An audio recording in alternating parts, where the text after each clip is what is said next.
assessment of our ash trees, the condition of the ash trees, and to give us a range on best to worst and where we should take action sooner than later. We have that list. There's a list in front of me that we're going to be taking down 56 ash trees to begin with. Most of them, believe it or not, are in Malapartis Park.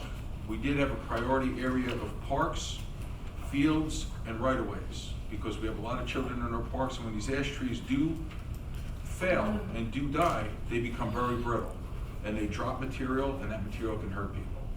So I want you to know that Hanover Township is ahead of the curve. I'm in the tree industry. I know what other towns are doing, and I know how fast or how slow they're moving, and we're moving pretty fast. This is the beginning. We know where all our ash trees are. We know the condition of every ash tree, and this list is going to grow, and we're going to stay on it. And if anybody would like to bring us, make us aware of anything else in this area, please feel free to contact Joe Georgia or anyone else in Town Hall. The one other question we've all received is, because there's ash trees on residential property, and that is the responsibility of the homeowner, could we recommend and possibly block out groups of time with tree companies to offset their cost? We cannot get involved in the private sector on that level, but what I can recommend to you as somebody in this business is, number one, only hire a licensed tree company. You have to be licensed in New Jersey. If you're not licensed, there's a problem. Number two, make sure the company's fully insured. And number three, it's a small town. People talk, good and bad. Get references. If your friend's happy, two friends are happy, it's probably a good company. Chris Christie's father told me one time when I was younger, cheap is expensive.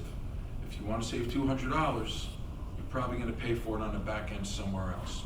But what you can do, and I've participated in it, is if neighborhoods get together independently and say there's 5 properties that have ash tree problems, you can hire companies for a day price or 2 to 3 days to come in, and you can get a substantial discount. So if everybody communicates and works together and goes down that checklist, you're a lot less likely to have a problem. And also, even if the trees are dead or dying, you have to get a permit.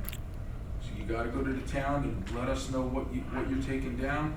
Nobody's gonna give you a hard time. We wanna work, we wanna work with you, we want you to be safe, but also we have to differentiate the fact that an ash tree or any tree on a residential property belongs to the resident and not the municipality. But we're working very hard, and I can tell you, we are ahead of the curve in this area. So thank you guys, thank you engineering, thank you Rich, and Brian Ferran, of course. You can't do anything like this without Brian Ferran. Absolutely.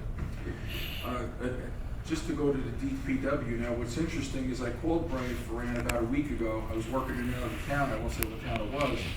It smelled really bad. It smelled like something was dead, like roadkill. I called Brian and described what it was. He said it's the basin. I said, what do you mean the basin?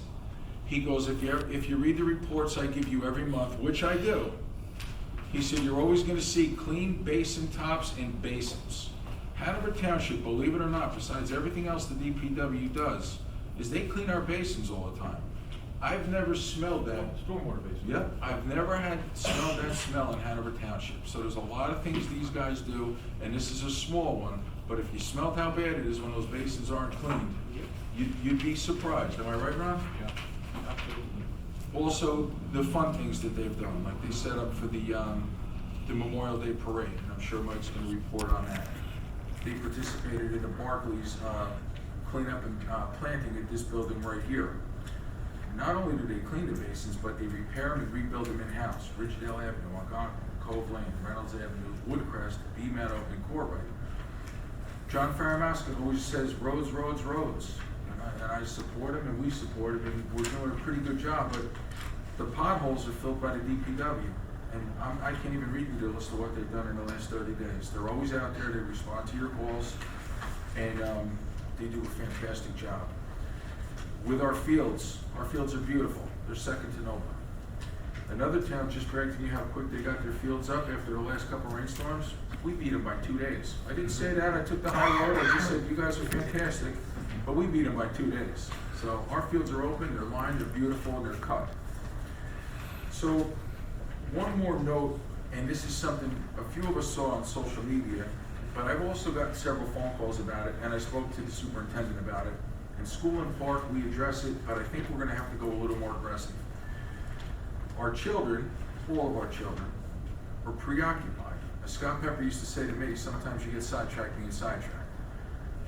But we have to really be conscientious, more so, to our kids riding the bikes, crossing the street, because they're not really paying attention. They're looking at their phones, they're talking to one another, and living the American dream and having a good time. But we've had a couple close calls lately.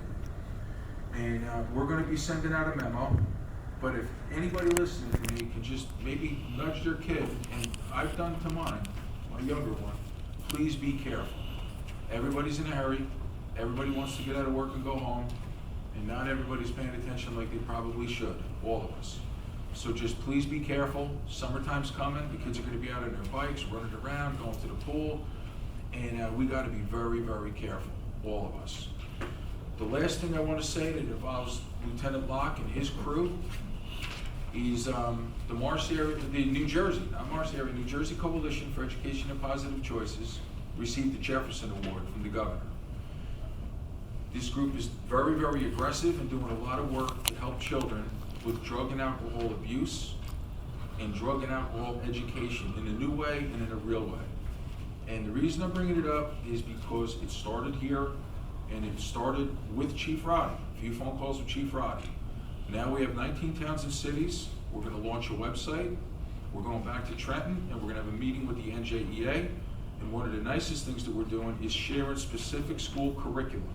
So us parents can learn what our children are learning, so we can better form the front line and help protect our loved ones against the battle, and stand on the front line to protect them against drugs and alcohol abuse. So I just want to say, Lieutenant Locke, you guys are great. You're always there. Thank you for everything you do for our kids.